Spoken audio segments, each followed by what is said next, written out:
Rich Girard from Girard at Large. He's going to be moderator for our next event, so I'd like to welcome him.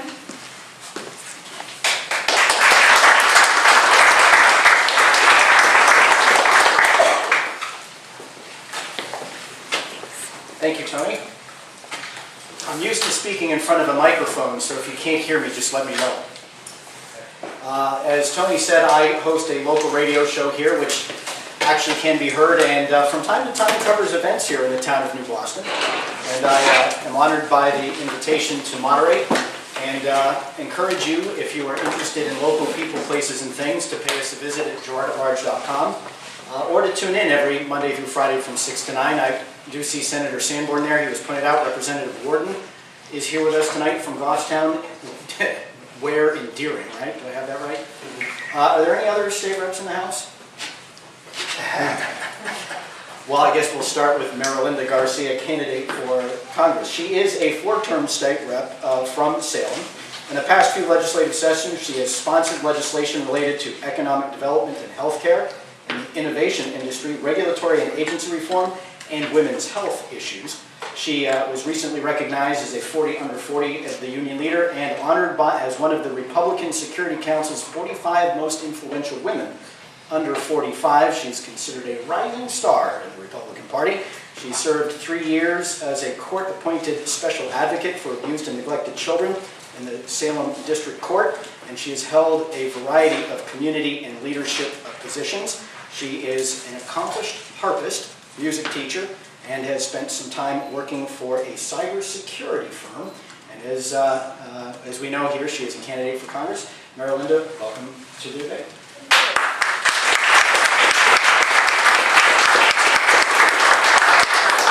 Joining her is former State Senator Gary Lambert. He was the first Republican elected in his Nashua district in 94 years. He chose not to run for re-election to the Senate because he had been reactivated as a Marine, and he has been a Marine or a Marine reservist since he was 19 years old.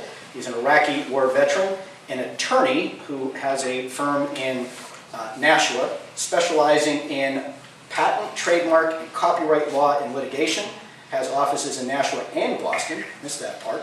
He's a registered patent attorney with the U.S. Patent and Trademark. He's married to his wife Lori of 18 years, has a daughter Catherine, a daughter Grace, and reading his resume, it would appear that everywhere he's been professionally or civically, he has won some sort of award or in the military for some distinguished service or leadership honor. Colonel, welcome to the debate. Thank you very much.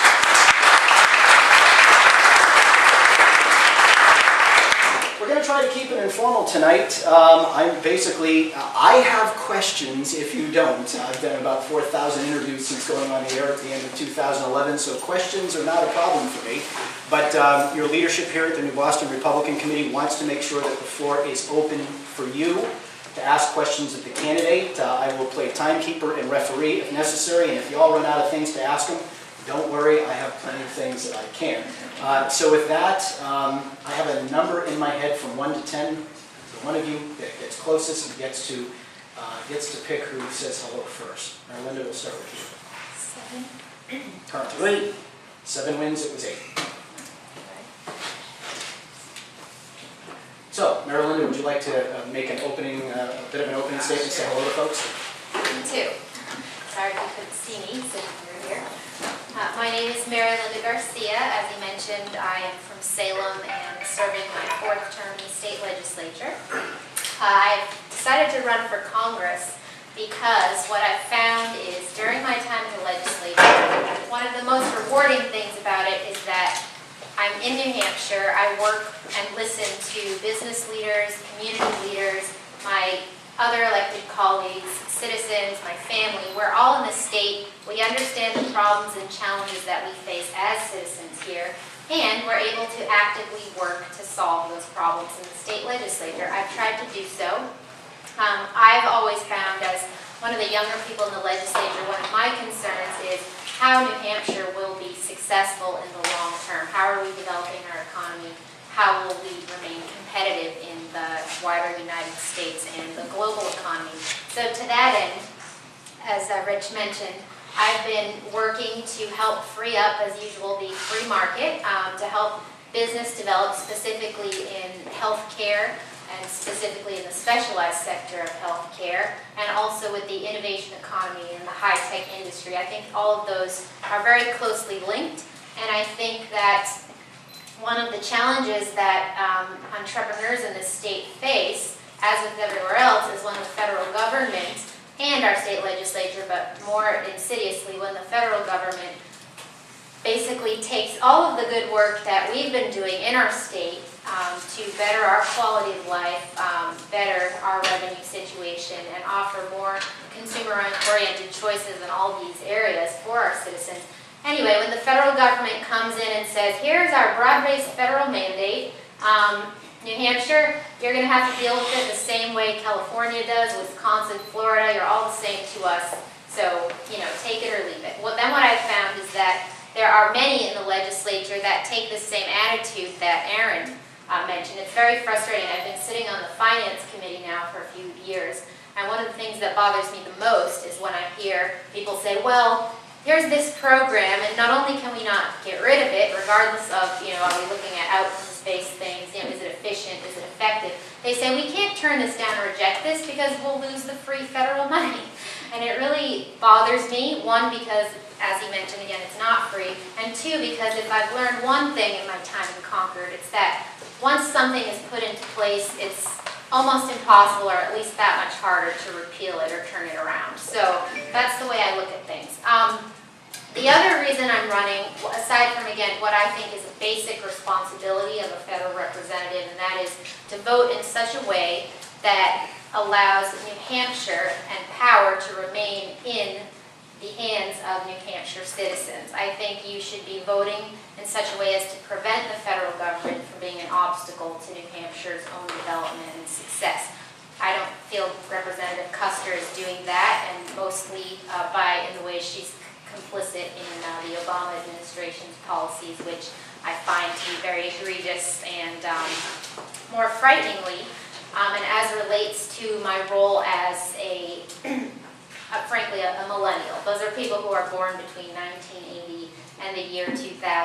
And what we have in this country is, I think we're at a very dangerous place, because, as Aaron said again, people don't really remember history, or they haven't studied it particularly. It is true that we're moving to a point where collectivism and progressivism are very eloquently and attractively expressed by our president at this time. It's expressed by pop culture.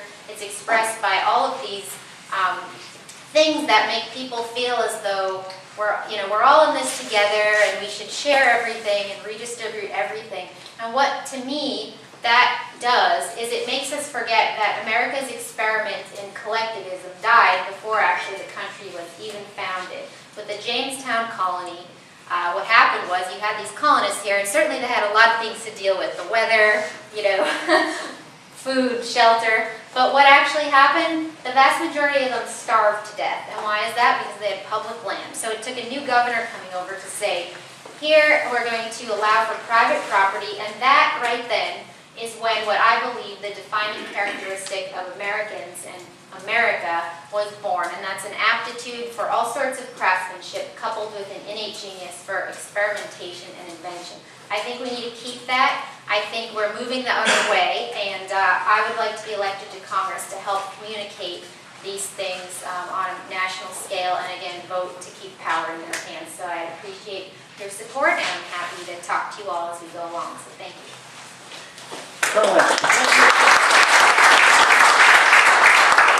Thanks so much. Well, I got to tell you, I feel like I'm a little bit of a time warp here. I feel like I'm in November, because I usually come out to New Boston a lot to do deer hunting over at the New Boston Air Station. If I could hunt for a living, believe me, I would not be running for Congress. Like I said, I feel like I'm in November coming over here, even though I know we're in February.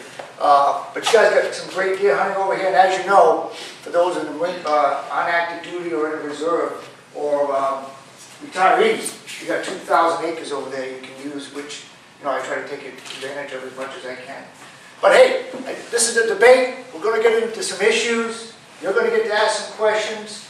So you're going to hear where we stand on a lot of issues. But here's what I'm surprised about. Because I go out a lot, talk to a lot of groups like you. I get surprised that I don't get asked the number one question I should be asked. So I'm going to tell you it anyway. I'm going to tell you what I think the number one question should be. I'm going to answer it. How the heck can you win? How the heck can a Republican win in a Democratic district? Because make no mistake about it, this is a Democratic congressional district. So, how can we do it? It's not the second congressional district down in South Carolina or Texas. This is New Hampshire, down there in one of those districts. If you're the Republican nominee, you're winning.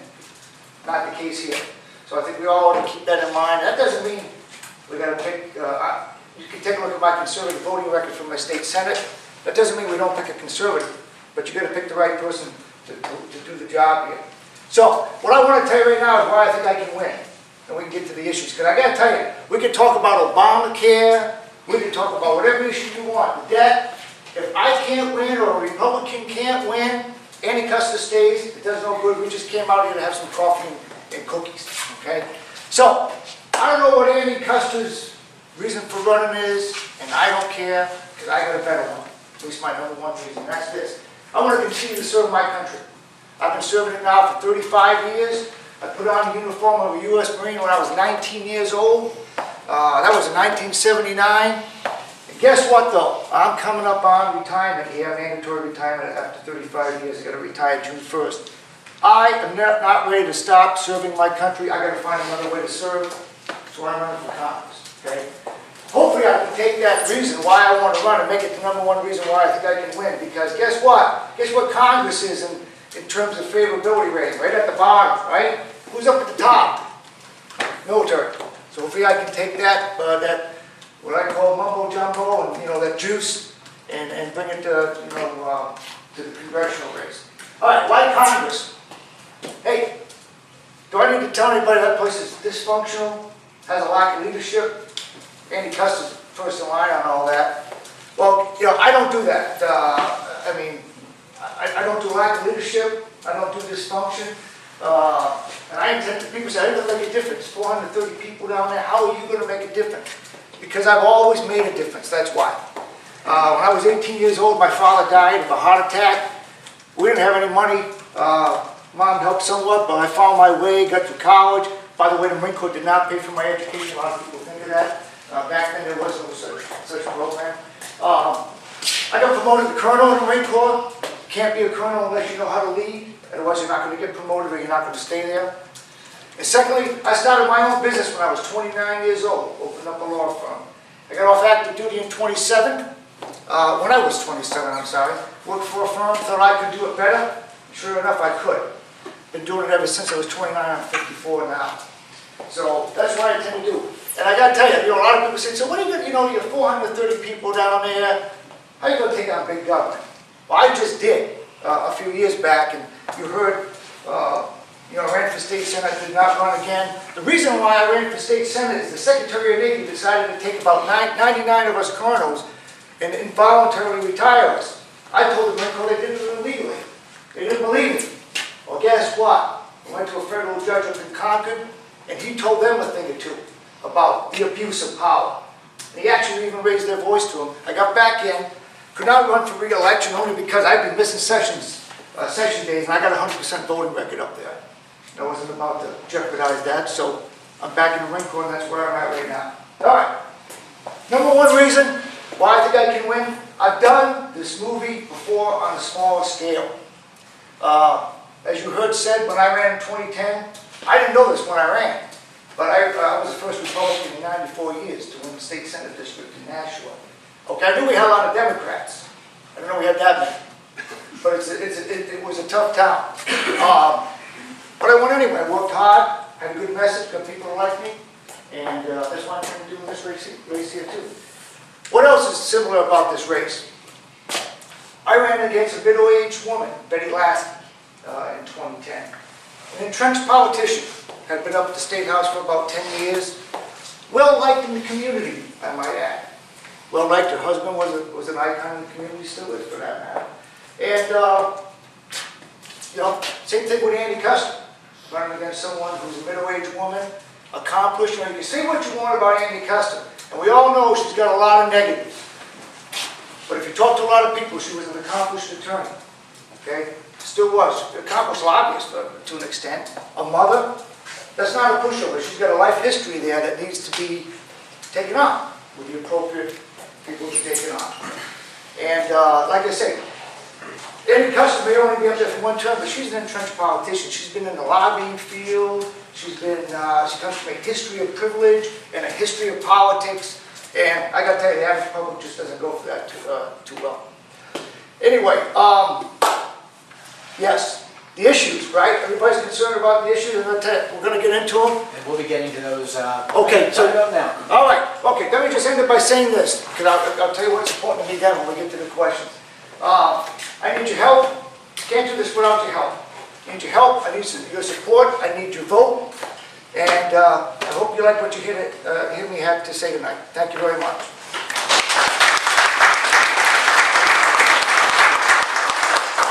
Are there any questions from the floor? Back at it. What is your support, what is your thoughts on Paycheck Fairness Act support or not, and why? I'm sorry. Paycheck Fairness Act? The question is on the Paycheck Fairness Act, which is in the New Hampshire Senate, if I'm not mistaken? Yes. The Paycheck Fairness Act, are you familiar with the bill, and if so, what is your position? Representative Garcia. Sure. So if you wouldn't, I'm actually not intimately familiar with the bill, but I would imagine it's something that seeks to ensure fair wages between genders. Is that? Yeah, it uses the wage gap that women aren't paid equally when we actually are. So they base it on a wage gap lie, and then they want to have employees be allowed to discuss their wages freely, as opposed to now where they really can't by employers. So women can find out what everybody's getting paid. So I actually was talking about this with a business owner in Hampton Falls, which is not in this too, but that's okay. I like to hear from everybody. And yeah, he had a lot of concerns about this. In general, this is a symptom of what I see being rampant these days in the federal government, and that is a lot of artificial constructs which try to keep everything fair and basically force the equality of outcome, when I really think we should be supporting and advocating for equality of opportunity in this country. In this particular example, yeah, I mean, there are so many things. I've read all sorts of studies that, you know, women are more reticent to ask for a raise. Women are, you know, more willing to work part-time, this, that, and the other. So I'm sure there are a lot of factors why, if it is true that, you know, women do earn less than men, that could be the case. But in general, I don't support things that basically allow for a more litigious society than we already have, and I think this puts the employer at a disadvantage because he has to, you know, prove, look, if he thinks someone's working better, you know, one employee than the other, and he wants to pay one more or less, I'm frankly not really interested in taking him to court to figure out why, because then probably more people will just lose their job completely because he won't be able to pay them anymore. So that's my general opinion. Colonel, would you like to add anything to that? Kim, I'll just say, look, you know, I'm not up in the Senate, I'm not in the State House, I'm not aware of the act. Let me just tell you my general view on all those type of things is government needs to stay out of it. Less government is better. And normally if government gets involved in something like that, we've got ObamaCare, for example. I'd like to throw a question at you. As a self-proclaimed frustrated conservative, it bothers me when I see the Republican House continue to cave in to Democrats in the Senate under the theory that they won't move, so we have to. What do you think of Speaker Boehner and his leadership, and should the Republican House do more to demand what it wants out of the other branches of government, or do you agree with Speaker Boehner and how he's handling the affairs of the House? Colonel, we'll start with you. Well, look, I think I can always do a better job. That's why I left the law firm and started my own. That's why I'm, a colonel in the Marine Corps. So, all I can tell you, Speaker Boehner is a lot better than Nancy Pelosi. As Charlie Bass once told me, the first vote you take when you get down there is from the Speaker of the House. So, yeah, I think there's a lot of people down there are doing a great job. I hope I'm one of them. But Representative Garcia. Yeah, that one's a little bit difficult only because I'm not a huge fan of hypotheticals. So, for example, if the point of your question is say would I support him for speaker, I don't. No, that wasn't the point of the Okay. question. The point of the question was, do you agree with the way the House is being led, and whether or not the Republicans should draw a harder line and fight, or continue to negotiate against themselves and come up with deals for Senate that won't even take up their bills? So it certainly bothers me they cave. At the same time, there have been many instances where, frankly, they're the only thing keeping Obama from running wild completely. So I guess I'm both thankful, but I could always hope for better, and like to see more backbone. So. Any questions from the audience? Back of the room, sir. And when you stand up, could you just please introduce yourself, your first name, so we know who's asking the question? Caleb Jacob. Do you think Ted Cruz had it right when he took his stand? who's first? We'll go with Representative Garcia. Sure, I appreciated that because the sad thing about this entire Affordable Care Act debacle is that it's what we've been saying all along, and people like him and, from 2009 or whenever, we've been saying it's going to be a disaster. It's going to be codifying all of the problems that already exist in our healthcare system, which is broken, and make things worse. So while I'm not sure, his strategy didn't result in anything positive, but I certainly appreciate that, look, he was sent there for a reason, and he was willing to take a stand for people. So I appreciate that. I don't know, if it helped or hurt us in the long run. Again, it didn't actually achieve a strategic positive result right there, but I certainly wouldn't intend to disrespect him for standing up for what he said he was going to do. Let me follow up on that and say, would you have joined the filibuster, or would you have voted to break it?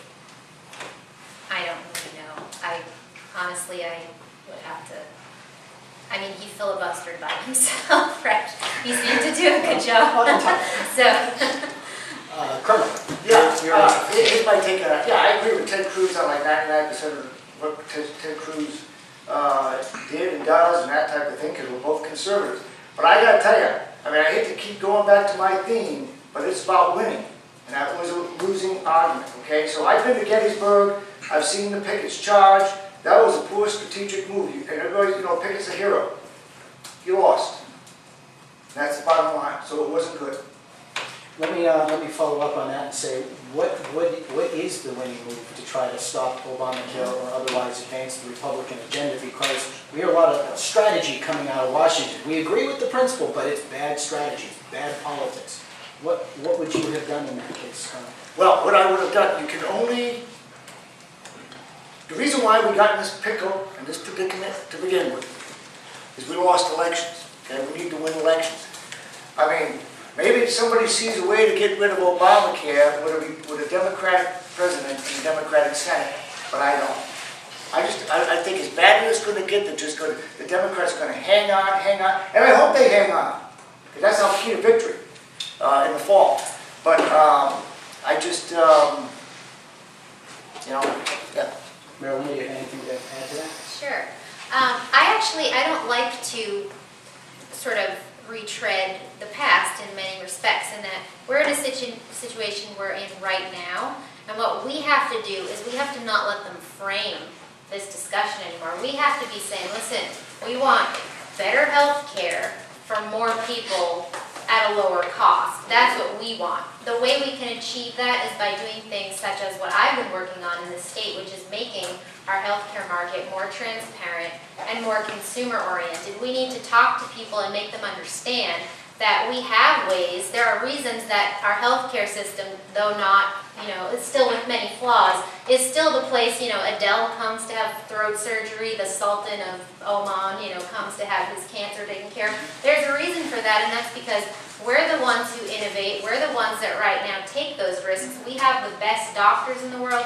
We have the best scientists. We have all of that, and the only reason that these things proceed, that technology develops, and that we're able to be always at the cutting edge of these things is because we have the system we have in terms of opportunity and allowing entrepreneurs and those who want to take that risk to do that. Obamacare, frankly, takes a bad system and turns it to be more like the DMV instead of more like Amazon and Gas Buddy and all of that. So I want to be communicating to people out there, and especially my generation, that we don't want to go down this road. We don't want to ruin healthcare even more. We want, sure, I want you to have healthcare, and let's not conflate health insurance with healthcare. That's the other thing. So that's what I want to be doing, not talking about if I would filibuster or not. Representative Warden. Yeah, hi, Mark Warden. Last year there was a big fight about the debt ceiling, and I believe there's another vote coming up. So if you were in the House right now, how would you vote on the upcoming debt ceiling battle, and why or why not? Who started last one? Representative. Again, I feel I'd be inclined to vote against it. I mean, I just don't see what we're doing in Washington when we just keep doing this continuing resolution, keep raising the ceiling, keep spending, I guess, less than was proposed and then calling that a saving, things like that. I think, frankly, I don't know. It seems to me that the process needs a lot of reworking. I've never been there, so I don't know exactly what it is. I know what our budget process is like in our state, and I think it's pretty effective. If there's any way to be able to be doing that. I mean, I know, for example, Custer is on the Agriculture Committee, and she deals with the Farm Bill. And the vast majority of that bill has to do with food stamps. Why is that in the Agriculture Committee? So, I don't know. I'd love to get in there and try to see if we can actually make that budget process more transparent. And certainly, again, I think the basic responsibility of the federal representative is to get control of that debt situation. I just don't really see how just continually raising the debt ceiling does that. Yeah, Mark, my take on that whole thing is that's just a dysfunctional process. The fact that we got to do that at all. I mean, how about ripping up the government's credit card for starters here? I mean, that's what like I said, I don't do this function. I'm not used to it. So maybe, if I get to DC, that's going to be a big, cold splash in the face. But it's time to start cutting the spending. That's what we need to do. That's not what we need to focus on. So we don't get to those predicaments. Because every time we get to that predicament, as you've seen in the polls, Republicans seem to take the blame for that. So why do we even get there? We control the House. Let's cut the spending. Sir, back to you. Matt Phillips from Bedford. Thanks for letting me step in. Do you think Edward Snowden was a hero or a traitor? And why? Colonel? How about neither? Because here's how I look at it. First of all, we all don't know exactly everything Ed Snowden, what he did and how he did it and all that kind of stuff. So I can only go by what I hear. And I've heard that because of what he's done, there's some breaches in national security, and that concerns me. I mean, I can tell you, having been to Iraq and having dealt with intelligence and security, that stuff is critical. That stuff is lives. That is American GI lives. And so I'm told that compromised that, and that may have either led to someone being killed or the possibility that it happened. That's a serious, serious thing. Now, I understand that what he did opened up a can of worms. Hey, you're dealing with a guy who took on big government. So I understand big government can be abusive. The NSA, IRS, the list goes on and on. The Department of the Navy, with respect to me. But there's a right way and a wrong way to do it. I don't know if that was the right way. I'm glad we know what we know. But just to black and white hero, I just don't think that's the way to characterize that whole process. Representative Garcia. Well, from reading about him, he didn't seem to be a very nice person, but I think he did a service to the country in the long term. And part of that is, as you mentioned, I've been working in the cybersecurity field for a little while, and it is there is no mistake, it is the most dangerous and largest security risk that we have in this country and in the world right now in terms of our public utilities, critical infrastructure, and all of this. There are many people out there, many of them state-sponsored, that are looking to do us harm through the cyber world. Now, so I think this is going to be a big issue actually in the coming years on the federal level. And my concern and what I would seek to do if I were in Congress and voting on these issues is I think we have to be very careful and distinguish between what is what is voluntary participation and what is involuntary participation when it comes to how much purview the government has over our private information. So for example, if you're using email, if you're on social media, if you're using online banking, debit cards, you should understand that your risk level is extremely high. You should understand that all of that information is being monitored.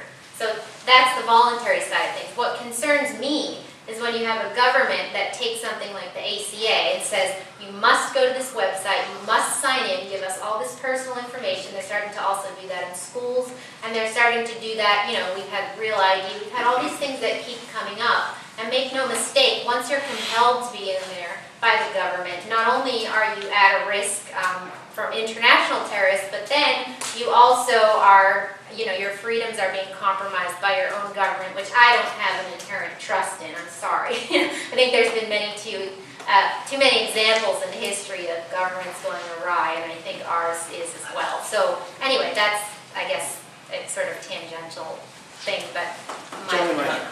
Completely agree. We all know that our country is in trouble and Washington is a dysfunctional place. And one of the things that may possibly make a change in Washington are the people that we send there. What do our guests think of term limits? Term limits. Representative Garcia will start with you. I love term limits, to be honest. I think, you could look at it one way.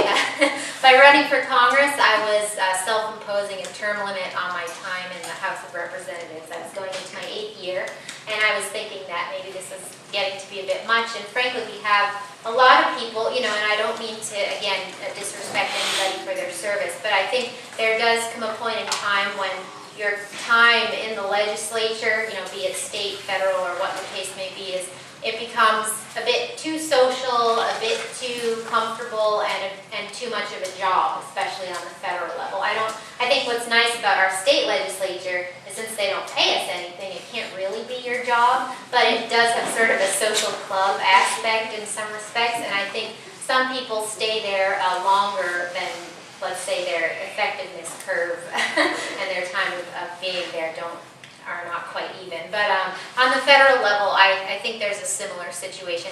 I don't think there's any reason someone like Joe Biden should, number one, have a career as a senator, then move to vice president, and he certainly shouldn't be a millionaire. I mean, that's sad if all you've done is serve in government, and then you're also a millionaire when they're the ones that demonize business people for being millionaires. I think that's a problem. Colonel Lambert. Yeah, I like term limits too. Hey, I'm your poster child for term limits. One term, same Senate, okay, so. Are you saying you're going to only serve one term? Well, I'm going to tell you, I plan on going down there and having an impact, okay? I'm used to doing things. I do things in the Marine Corps, I do things in my business, and I've been getting things done ever since I was an adult. So I plan on getting things done. And if I can't get things done the way I think I can get done, I'm going to term limit myself. Hopefully it's going to be longer than one term. But let me just tell you a little bit about these 2 districts here in New Hampshire. I don't think you probably have to worry about the districts in Texas, and down in Massachusetts. God, those people down there like forever and ever. If we get in, if I get into this seat over here, the odds are you're not going to stay very long. If you take a look at these 2 districts, whoever they are, we are a swing state, and we throw the bums out, so to speak, every 4 years, every 6 years. So I think it'll probably take care of itself. But I'm a fan of term limits. I was basically thinking of Washington. But There's something wrong with the air down there because. I couldn't. Let me throw something out there. Do you think representatives and senators should get these retirement plans, these pensions, these very expensive health care plans, and get all the trappings of an employee that make it desirable for them to keep seeking office as a profession rather than a service? In other words, do you think that it should be such that they go back to the farm and take care of business and when the legislature's out, so that they're not dependent on that government elected position for their livelihoods? I mean, I'm sorry. Go ahead. Thank Ladies you. first. I mean, I think it's a. I mean, obviously you have to pay them but I'm talking about the trappings, the benefits. Yeah, the I mean, I think it's a perverse incentive. I think that public service should be an aspiration, not an ambition. So I mean, if people are running for it to be their career, I think that's a problem. But I think the biggest issue, I don't know so much about the pensions, though I do have an issue with that. You gotta serve 3 terms and you Sure, but the biggest problem to me is when they have these certain health benefits and then they foist, Obamacare on the rest of the nation and they're not subject to it. That's a big problem. That type of thing I certainly don't support. Carl? Yeah, bottom line is, you gotta be treated like the people, okay? Whatever applies to the people applies to you. So, there should be a separate set of laws for Congress and a separate set of laws for us. And I think it's crazy. I think, look, I don't need the money from a retirement system. I don't think there should be a retirement system down there. I mean, both Marilinda and I served at the State House. It's $100 a year. You really want to serve if you're getting paid $100 a year. You really want to serve the country. And in my case with the Wynne for 35 years, I gave up a lot of time, a lot of money with my firm, and a lot of family time. So we should look for people who want to serve their country before themselves. We need patriots. We need patriots. On top of that, Sir? Don Grasso, New Boston resident. The lead-off presentation tonight, I thought was very well done, and especially the play on no. And the question I have is basically, it's easy to be against something. What do you know about the Republican effort in Washington about a market-based health plan? Can you speak to it, whether it's something you can get behind or not? Colonel, sir? okay. I haven't seen the whole plan, but I've seen bits and pieces. So, there's a lot of things we can do. First of all, I don't like the government involved in just about anything. So, everybody always says, so what's your governmental solution? Well, I don't like governmental solutions. I like the free market solution. And that's what I've been living my whole life here. So, but there are some things we can probably tweak. I do like a fairer tax system, but right now this tax system really favors, tax exemptions for employers, for health care.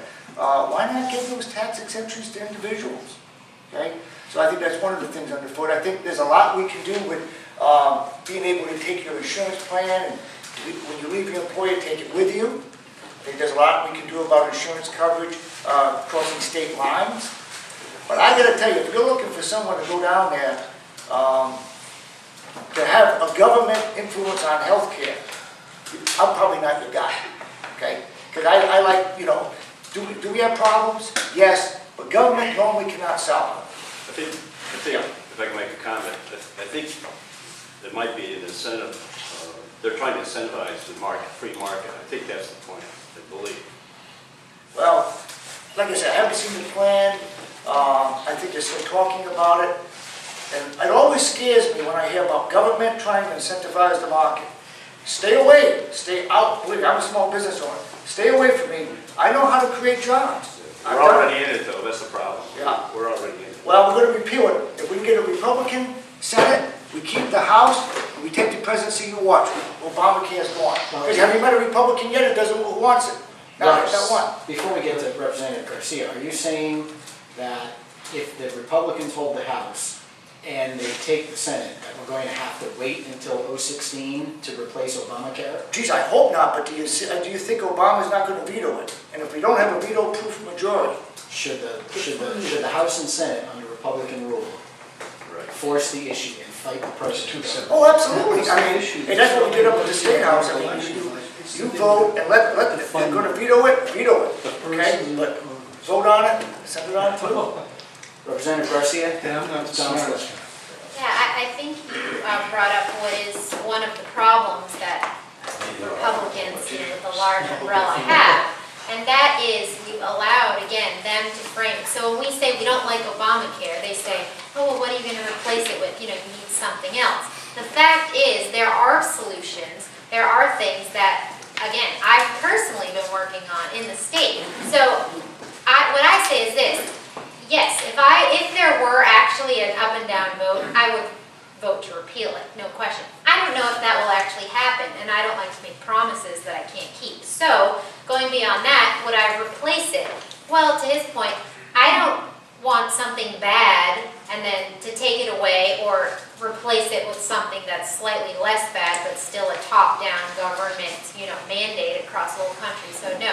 What I think we need to do is work to dismantle Obamacare as much as possible in every different component. I mean, here we are fighting, Medicaid expansion. There's ways to, we could try to implement, tort reform. That's a big problem. We could try to make sure that we have transportability and people can purchase health plans, across state lines. We can work on transparency, as I have been doing in our state, so that we tie the dollar and quality together, because right now that's completely opaque. Nobody has any clue. Doctors don't know, patients don't know, nobody knows how much things cost. So these are all things that I think, again, we have to be talking about as Republicans, is we don't want to take away, people's chance at health care or health insurance. What we want is we want to empower them to have the opportunity to have better health care at a lower cost, in a way that they want. Again, you have to talk to your audience. I mean, young people, they don't like this and they're rejecting it, a lot of them, because they're looking at, they'd like a catastrophic plan. They don't want, I think like 80% of healthcare is consumed by people 65 and over on healthcare services. So I don't know why you would think they would respond well to having to pay, having to opt into this system so that their money can go to subsidize, a very much older generation, and then why the older generation would be happy to have Medicare being rated to pay for Medicaid expansion. So it's a very convoluted, messed up thing, but I think we really have to own this and say, we don't support this because, again, it's making healthcare more like the DMV and less like Amazon.com, and who wants that? Thank you. Sure. Gentleman right here with the red tie. I'm Bill Foster. Welcome to New Boston. Today's Ronald Reagan's birthday. And one of the things that's really getting to me lately is the leadership in our party that will come out and say, like John Boehner, we don't want to start a fight we can't win. Reagan started a few of those, didn't he? Ronald Reagan was told by numerous people, you can't win the Cold War. And he did. Our leadership down there right now, if you look at the way they present themselves in a position of, well, we're in the minority, we can't do anything, and the way that the Democrats, such as Nancy Pelosi, who's in the minority, presents herself, you never see her saying, well, I'll just roll over because I'm in the minority and can't win. I'm not looking to send anybody down to Washington that's going to say that to me. I'm sitting here thinking, why should I vote for either one of you if you're not going to fight? You can't win a debate unless you're willing to argue your points. So, if everything works out great, we get in the majority, wonderful. What I want to know is what both of you are going to do to fight if we don't. If you end up getting down there and finding out you're in the minority, what are you going to do? Representative Garcia, we'll start with you. Sure. I agree with you. I think the most important thing you can do, especially if you're not in the seat of power and can't actually advance legislation, of course you still vote the right way, but you need to be communicating. You need to be laying the groundwork for when you take that back. You need to be coming out against every insidious thing, everything that's bad, everything that expands government, everything that, again, diminishes our quality of life and American exceptionalism. And you have to be out there talking about it, debating about it, and then working to reverse it when you actually can. So I absolutely agree. There'd be no point to be there, certainly in the majority if you're not willing to fight for things, but in the minority it would be even more pointless. Can I follow up on that? Because it gets back to an earlier question. when you were asked whether or not you joined the filibuster, Senator Cruz, whether you voted with him to against cloture or voted, say, with Kelly Haylock in favor of cloture. If that's the case, what would you have done? Again, I'm very sympathetic to what he did. It clearly didn't work. He did it without me being there, so I don't know, I wasn't there, what can I say? And Colonel, you thought he ran at the wrong hill? Why don't you answer that question? Yeah, exactly. Well, Bill, here's the bottom line. I think I've already demonstrated. If not, I'll talk to you after. Maybe we can even talk more about this. If anybody's been a fighter their whole life, it's been me. Okay, I've only been in politics in office for 2010 to 2012, and I tried to lead as much as I could there. I've been a leader. I've also been a team player, and I tell you what I think I'm really good at is being a persuader, because that's what I do a lot of. And so, yeah, time to fight, time to lead.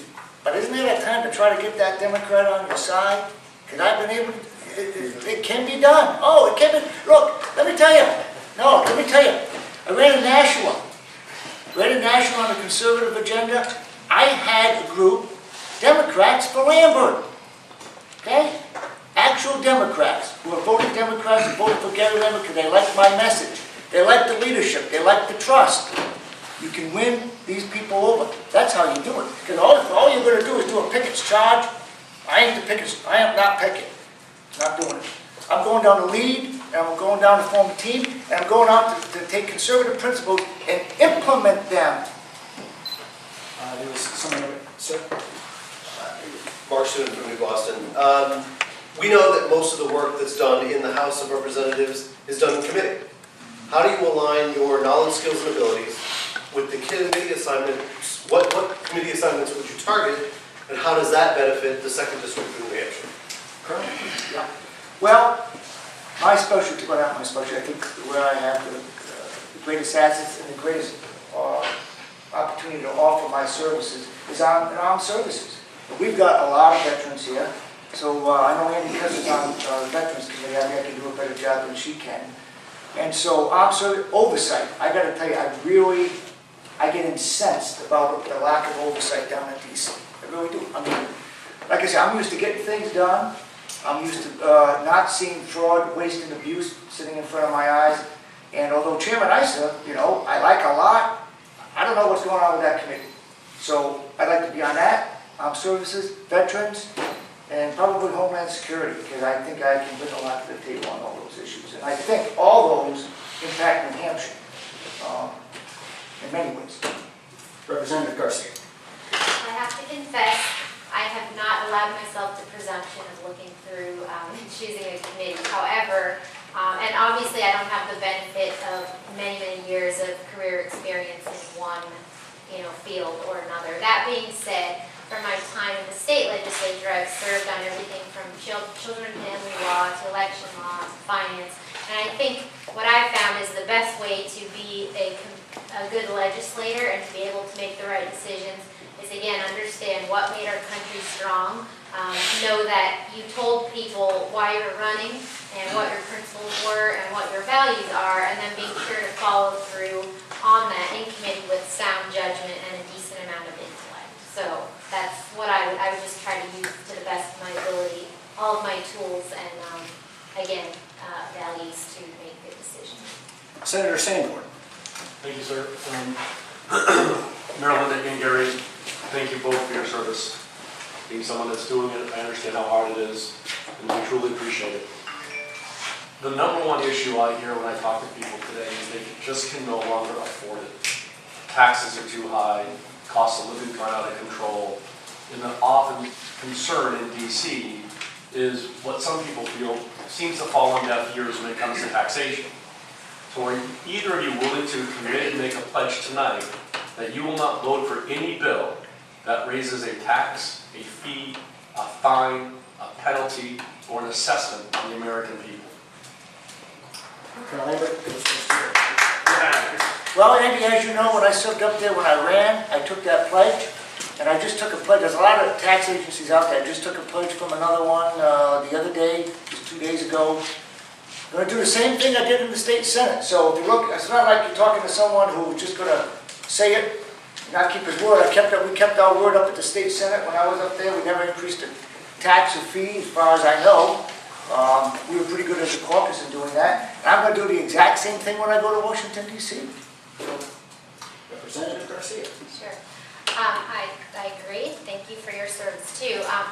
I definitely support that pledge, and I would take it. My only reticence about doing these things is, and one of the things that I'd like to see changed on the federal level is what bothers me is when we look at these big issues and we always try to do this comprehensive reform of everything. Because what I find is the situation that puts you in is there's some good things and then there's some bad things. And you either, want to vote for, so let's say an immigration, health care, whatever. There are some good things in there are some bad things in there. And I think it puts you in a real bind because you may want to work, fix these problems, but you can't accept, the bad parts of the bill, so you end up voting against it. In any case, I guess my point is that I certainly would not seek to raise any tax or fee, and I would take the pledge, but I'd feel really, really bad if I was voting for a bill, that really accomplished some good things, but somehow had a fee increase or something, and then I'd feel like I broke my promise. So I don't like those kind of things, but I respect pledges and the intent of them. So I would sign. Thank you both for your Do either of you know what Benghazi is? Well, They did exactly. Madam Vice Chair. Joyce in Boston. I find that the candidates that we're sending to Washington nowadays, they make all these promises to us and they say many of the things that you are both saying tonight, and then they get there and somebody brings them along a certain way, one of the experienced Congress people, somebody that takes them under their wing and mentors them, and then the next thing you know, they can't think for themselves anymore. So I would really like to know, if you're elected to Congress, who you would choose to mentor you. What type of person, or even name names. Representative Garcia, this goes to you first. To be honest, I may be an anomaly, but one of the things that's been interesting about this campaign, and I guess something I appreciate about myself when it comes to going to Washington, is that I'm honestly not really into the politics and the who's who and all of that.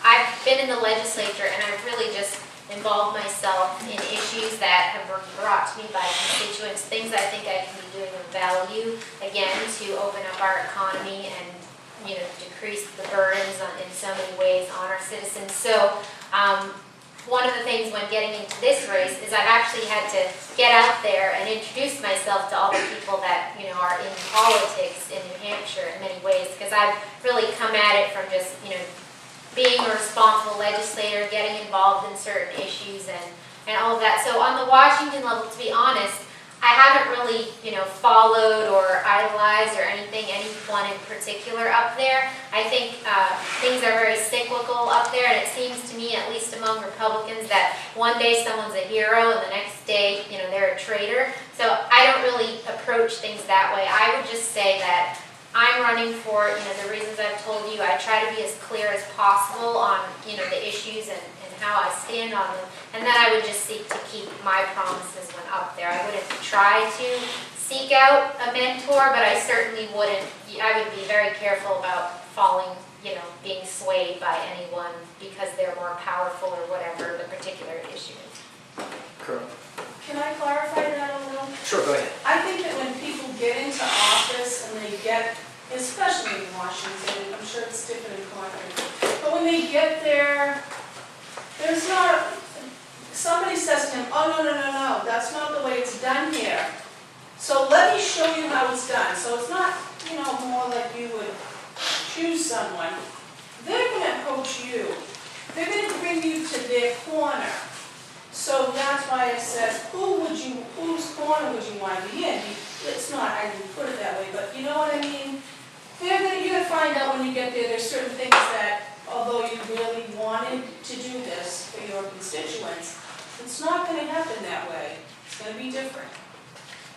So how do you react to something like that? Who do you choose to, when they say, oh, sorry, Marilinda, but you can't have it this way, it just doesn't work that way here. What do you do then? I know this is a different question, but. Okay, I got that. I'm listening to your question, and I don't know what to expect. I know, somebody's probably gonna try to do that down there. It's not gonna happen to me. I can't think of anybody that I want to mentor me, because I plan on being one of the leaders down there. And I'm sorry if it sounds egotistical, but seriously, this is all I've done throughout my life. When I joined the law firm and things, people tried to be my mentor there. And I was like, I think I know how to do this better. And I did. And I went out on my own. And so, like this Paul Ryan budget that they just passed here, I intend to go down and break some glass. So, the first thing I would do, and he's supposed to be one of our leaders down there, I'd walk in there and say, what are you thinking about taking those COLA, cutting the COLA on military retirees and disabled military retirees? Are you nuts? That's what I would be saying. And that's to a Republican. So never mind what I would say to a Democrat. But then again, there might come an issue where I can say, hey, I got a good idea over here. What do you think? Come with me. But I intend to be the leader down there, because that's what I've done. In spite of somebody saying, this is the way it's done. Yeah, I don't care how it's been done. I've had people all through my life tell me, this is how it's done. Well, guess what? I got my own idea, okay? I'll listen to you. Look, as a colonel, you sit around, look, I wasn't always a colonel. I was a lieutenant, okay? And I was an office candidate. So you listen, then you make the final decision, okay? So, Fred. Yeah, Fred, with regard to the sanctions, would you support repealing the sanctions we currently have on Cuba? And would you support strengthening sanctions we have on Iran? Okay. Well, Iran's easy, because those folks are getting away with murder over there. And I lived there. Well, I've been in Iraq, served in Iraq, and it's a whole different place. You got to understand it. You got to be there to understand it. And force rules the day. That's basically what rules the day, yeah. So I am upset of the lessening of sanctions on Iran. I am very concerned about that country. I'm very concerned that it might start a world war that we don't want to get involved in. And that's my concern. Now, with Cuba, it's a communist country. Why don't you come around? We'll show you how to come around. And then when you come around, then perhaps we may give you the benefit. But until then, if I don't see you giving me something, why should I give it? Representative Garcia. Yeah, I'd have to agree. Iran is a state sponsor of terrorism. It's on our official list. So, and there is, I think what's clear and what mystifies me about some of our administration's foreign policy leadings is that, to me, again, just from a common sense and basic understanding of human nature, it's that our enemies and frenemies, let's say like China and Russia, they respect us or fear us, which are both two good things when coming with global actors, only because we're powerful. And the day we stop becoming powerful, and by that, when our economic strength, our military strength, and all of these things are depleted, which is, of course, the direction we're going, that's the day we have to really be scared. So anyway, so I think we need to be very strong, and when we say, this is the way we stand on something, here's our red line, we have to follow through. And with Iran, they're just in violation, of so many things, and transgress and don't care and thumb their nose, at us and all these other international organizations. I think we have to have firm sanctions. And we have to let our friends, of course, Israel, know and believe that we're supporting them and our friends and not let Iran push us around. On Cuba, I think that's an area where soft power can be much more effective, just because what they're going through, their situation with their leaders, and frankly, I don't think they're as dangerous as Iran. Glenn Cannon, New Boston. I'm not going to ask either one of you what you will do when you get there, because if you don't get there, it won't matter, will it? I'm going to go back to what the Colonel said earlier. I'm kind of a political junkie. and what I'm seeing today, I've never seen in my life, the fracturing of the parties and so forth, and particularly the Tea Parties and the pro-gun, the pro-life, and all this stuff. I want to know how you're going to do it, how you're going to get there, because I mean, you've convinced me you're both, conservatives, or at least good enough. Anyone here, I think, would pick either one of you over Custer. I think that's a given. But there might be somebody in this room that says, if you're pro-choice, forget it, I'll stay home. Or if you don't own a gun or something, then I'll stay home. And I see a lot of that in the Republican Party. Democrats, they seem to come out. But we kind of hold grudges, and if we don't get the perfect candidate, forget it, I'm not going to. I want to know more than what you're going to do when you get down there. Because if we don't like it, we'll vote you out, we'll get somebody else. But we got to beat her, and because all your opinions don't matter. How are you going to light a fire in our electorate? Maybe get, the independent party is the biggest party in this state, like it or not. We're the Democrats and Republicans are minorities. So how are you going to do it? What's the excitement going to be if either one of you gets the nomination, to represent us? How are you going to get them out? When the person who, let's say, says, if you're pro-choice, says, I'm going to stay home because I'm allowed, again, I can't vote for you. Reagan had his Democrats, I think, currently you had some Democrats. But how are we going to win? Because if we don't win, it doesn't give, I don't give a damn what you think, really. You got to win. How are you going to do it? Representative Garcia, I think the question starts with you. Again, I think it has to do with your message, and the way you communicate. Obviously, there are some very pragmatic things too. I mean, Custer has $1 million already, right? So we need to be sure that our fundraising goes a long way, and our name recognition goes up, of course, a lot as well. But beyond that, you just have to be optimistic. You have to be presenting solutions. You have to make people understand that you're going there for them. Again, you want to maximize their opportunity, their long-term success in this country. And then the rest of it, to be honest, as a candidate, you're the one out there. So I'd like to be, again, communicating all the things I've said, but the rest, frankly, falls on a lot of you. In that you have to be talking to, if you're talking to a Republican that's saying, I don't like this one issue, so I'm not going to support, either one of them or, the eventual nominee at all. You have to, talk to them about that. I, of course, will do my best to persuade them, but the likelihood of me actually meeting that one person is very, very small. So, this is where we all have to band together. We have to get, behind our eventual nominee, because I agree, either one of us is better than Custer, of course. And that's really all there is to it. I don't know, to be honest, that either of us are the solution to this transformation of, getting Republicans to suddenly, be colorblind to the different factions we have. But I've always treated all Republicans, Democrats, Independents, I don't ask their party affiliation. I go to them, with what I'm trying to communicate, and then I try to persuade them, win them over. I'll take support from anyone, and I think at the end of the day, we have a lot of shared values, and are looking, for the same result. Colonel Lambert. Thank you. Well, no, thank you for that question. As I mentioned when I got there, hardly anybody asked that question. You did. I kind of explained it up there. And let me just tell you again. Folks are hungry. The voters are starving for leaders. People they can trust. People they can follow. Okay? The current crop of DC, down in D.C., I've been there several times. I can tell you right now, most of them are thinking about themselves before their country. Okay? So I've demonstrated a lifetime of thinking, put my country first before my family, even before my economic prosperity. That's what I intend to do. And like I say, I've done this before. I have run in the Democratic district.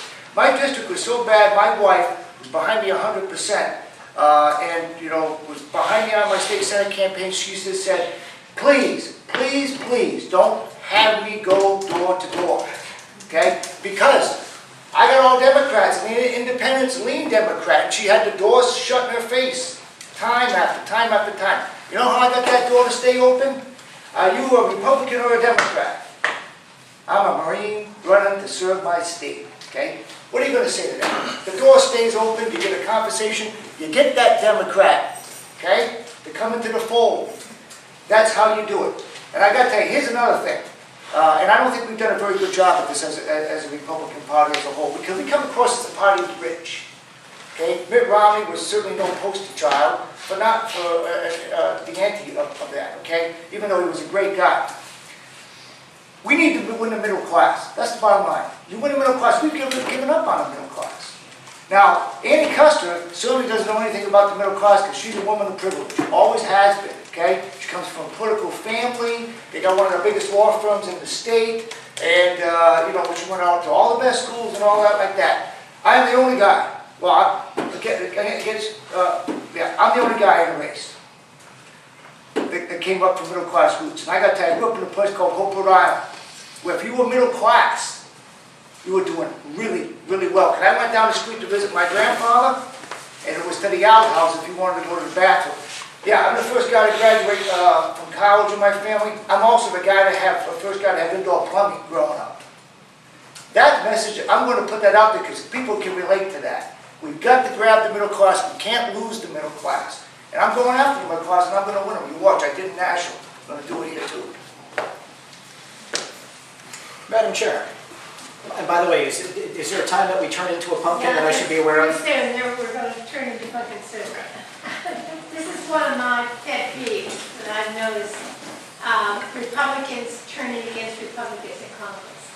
And the established Republicans who've been there for God how many years, and have made it their career, are not liking these younger Republicans coming in that are mainly being backed by the Tea Party, which is nothing more than conservative values that I grew up with. And how do you feel about Republicans fighting the backs of the new Republicans that are being backed by the Tea Party?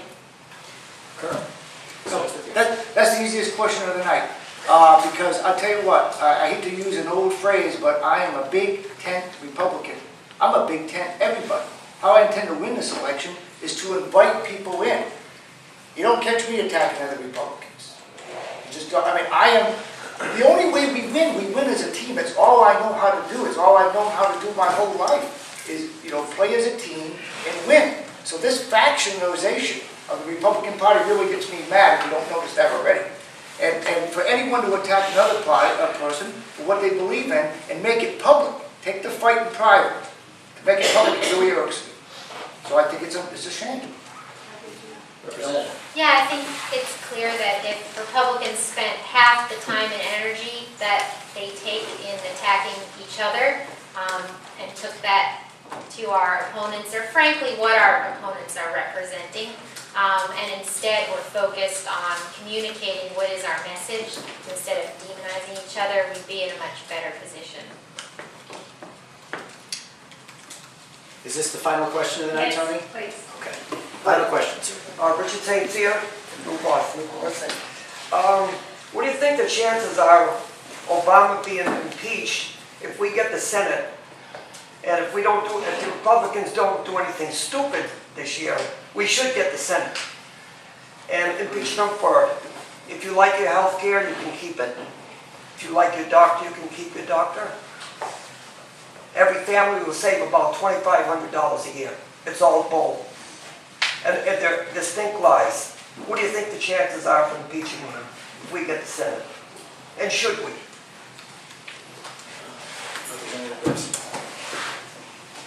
I am not a gambling woman. I don't know. I really don't know what the chances are. I don't know. I really don't know. Well, would you vote to impeach? I would, it seems. Yes. I mean, Okay. he has many impeachable offenses, it seems to me, in terms of his disregard for our Constitution alone. So I would, but in terms of the Senate, I really don't know. Colonel. Yep, like I say, it's a hypothetical, it's a big hypothetical. You heard me how I feel about winning, okay? So first I got to see whether or not that would work and whether or not we can win. Then I'll evaluate at that time. But I got to tell you, you know, let me just diverge for a second, because, you know, I'm with you on this, but we gotta keep our eye on the ball. And the eye on the ball is to win elections, okay? So I know we can, you know, I'm a big Second Amendment supporter, and I always get a kick about how we go up to the State House, and we flood the rooms, and try to get these Democrats, some liberal Democrats, to come our way. It's a lost cause. Betty Lasky, who I read, that's a lost cause. You got to vote in somebody like me to be your Second Amendment guy there. And so, rather than come around the back door, let's just go in the front door and win. So that's what we need to do. Win the Senate, and win the presidency, then we won't have to worry about this whole thing. When you talk to a liberal Democrat, you're wasting your breath. Well, I've convinced some of them to come my way. I really have. I've convinced some of them to vote for me. Believe me, I can put you in touch with a few liberal Democrats that I surprised. They were like, wow, I didn't know you were that conservative. Well, you should have asked. Well, with that, we will go into brief closing statements, a couple minutes for each of you. We'll start with you. Okay, thank you very much. We'll wrap up with Representative Garcia. Well, we've said most of what we're going to say tonight. Like I said, this is a fight for the middle class. And so many times I'm just incensed, I think, at the Republican Party, how, even though we're amongst friends, so that's why I'm going to say it, we've given up on that, on the issue sometimes. I mean, you know, there's a lot of union folks out there, believe me, you can bring in. My father was a union guy, okay? But he was a Reagan Democrat. They're out there. We've got to bring them in, but we've got to get the message out. We can't let us be the party of the privileged. We can't let us be the party of the rich. We're the party of the middle class, and don't let these folks take it away from them. You're right. Who's talking about? They got this message. These Democrats are darn good with a message, and we got to get a better one. We got to get that bumper sticker. You know, I am the middle class or something like that. Republicans for the middle class, and that's how we're going to do it. But I got to tell you, the further answer to your question, you got to get on somebody's team. We got to win an election. Now, there's two of us up here. Pick someone. Get on the team.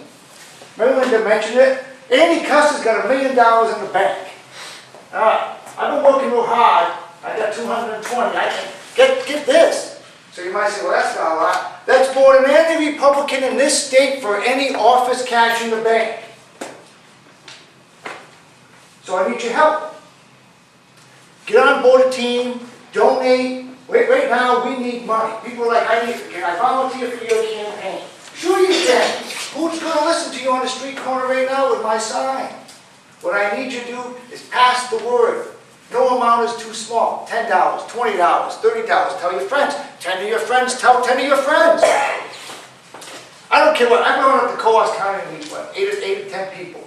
Call me up. You got a coffee with your neighbors, some of your Democrat friends perhaps. Get 6 people, 2, 3 people, put them together. Call me. I'll be there. If I'm not there on any other night, I'll be there. That's how we win these elections. Look, you may have seen the recent, just in closing, we just had a poll come up. 4 points behind Andy Custer, technically a statistical dead heat. It's a 5.9% margin of error. So we're tied. I'm tied completely on the independent vote. 33, 33, 33. Okay, let's get the word out. This woman can be beat. But don't think it's going to be a pushover. This is a Democratic district. We're going to have to work hard, but we need your help to do it. Thank you very much. Thank you, Colonel Raymond. Representative Garcia, you have the final word. Thank you. Thank you very much for listening today. I, of course, too, would love to earn your support, and that is monetary, that is word of mouth, that is talk to your friends, post things, encourage me, encourage everybody, that shares our values to really get active in this process and see us have victory in November. Again, the reason I'm running is that right now we're in a situation where our government leaders and our popular culture and all of these things that influence generations, frankly, that are younger ones, but also older generations that think that perhaps we've relinquished America's opportunity to be what it has been and what it once was.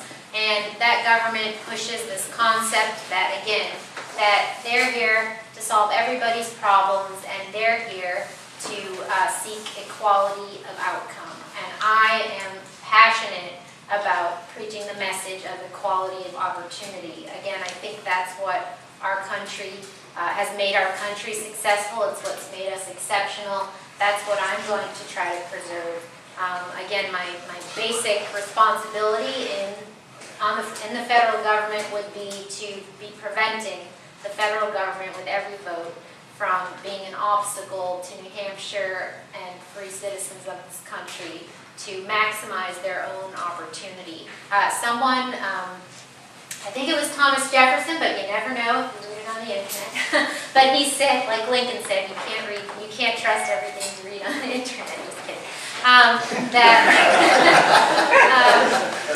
That the sum of good government is a wise and frugal government that will restrain men from injuring each other, but will leave them otherwise free to pursue and regulate their own industry and innovation. And this is the most important part, that will not take from the mouth of labor the bread that it has earned. And I think that's what we're doing right now in this country. That's the path we're taking. And I think that needs to be fought against, and I would do that for you. And if you feel that what I've expressed resonates with you and you share my values, I would appreciate your support and your help. Thank you.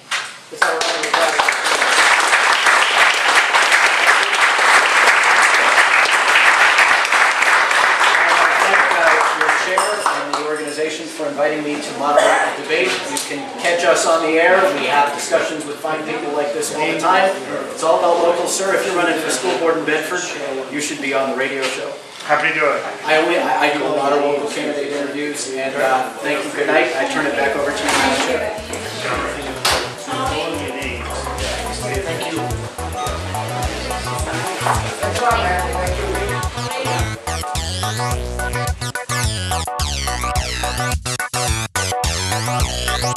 you.